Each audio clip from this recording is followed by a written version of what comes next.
Welcome to the Real Women of Coaching. This week, we'll be speaking with Becky Burleigh. Becky is the head women's soccer coach at the University of Florida. In this episode, she'll be discussing with us a little bit about her sport background and how she became a coach.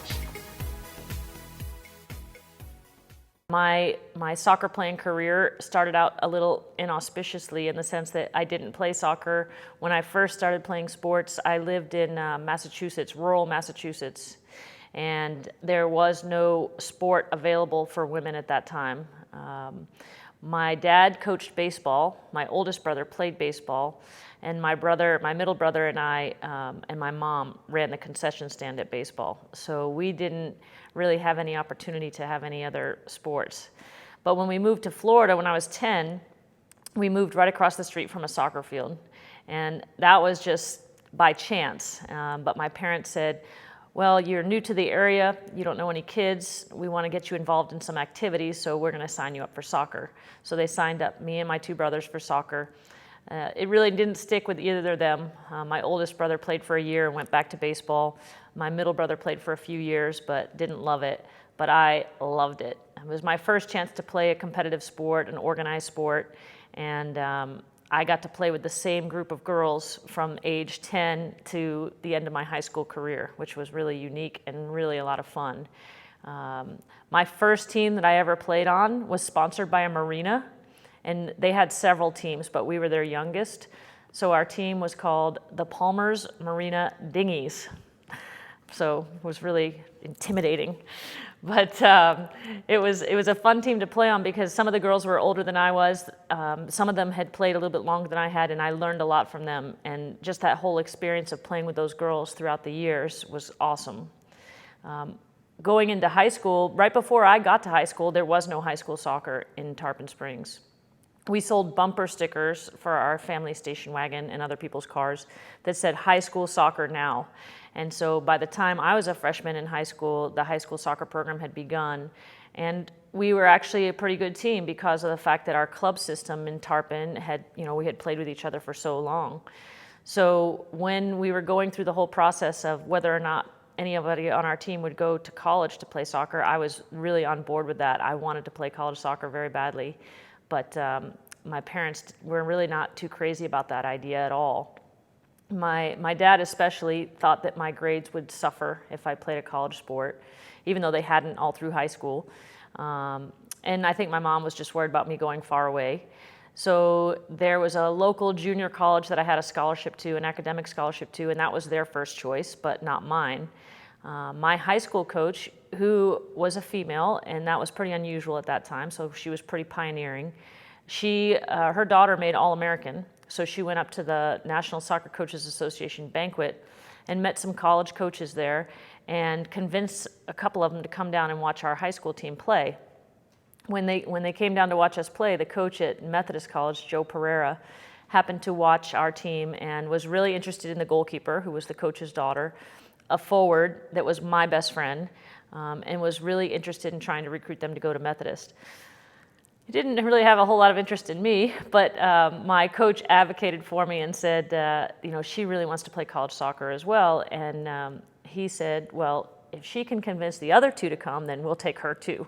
So that worked out pretty good for me. Obviously, I must be a good persuader because I talked the other two into going to Methodist. And then he sort of got stuck with me in the process. But it was a great fit for all concerned. Joe was a terrific mentor for me. He got me involved in coaching at a very young age. He allowed me to work with him in the ODP program. I worked every summer, every week of the summer, as much as I could, camps and clinics. And he was actually the person that I first realized, wow, this is like a profession. You can actually coach for a living. So when I told my parents that's what I wanted to do, they thought, okay, this is a little phase she's going through. She'll want to get a real job at some point. And then my parents were like, well, you're not majoring in coaching. And I was like, well, we don't really have that major at Methodist anyway. So I continued I was a biology major, chemistry minor. And so I continued down that road thinking, well, I could always teach high school chemistry or biology and coach.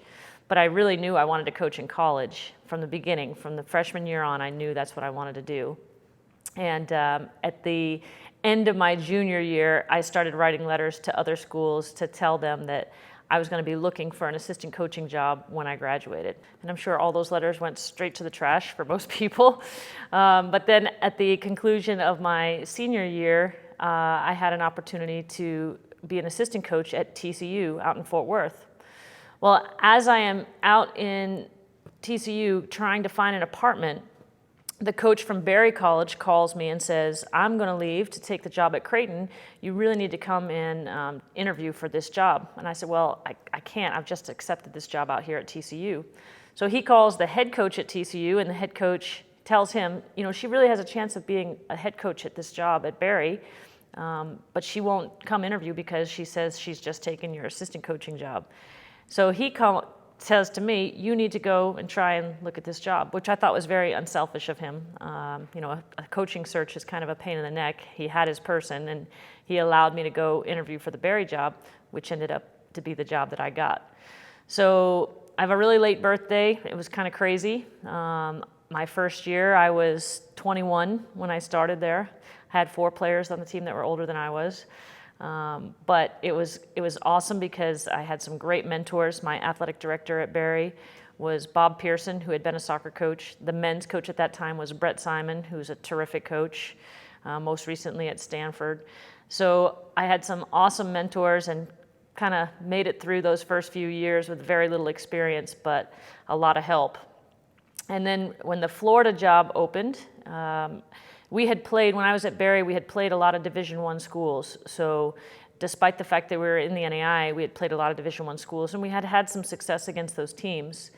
And at that time, it was sort of the explosion of collegiate soccer. And Florida was really progressive in the fact that I think that they wanted to hire a female if they could. And I applied for that job, and the success we had had at Berry kind of carried over a little bit. And I think Florida took a big risk on me too, because at that time I was 26. And so I certainly have been blessed to be now at Florida for the past 18 years, coaching for 23 years total and never having been an assistant coach. So that's one of my goals. At some point I really want to be an assistant coach. But that's kind of how I got to where I was now. But it wasn't, some of it was by chance. I think I was a real big benefactor of Title IX and some of the opportunities that came along because of Title IX. And some of it was being at the right place at the right time. Once again, we thank you for joining us for this episode of The Real Women of Coaching, part of the Women's Coaching Network.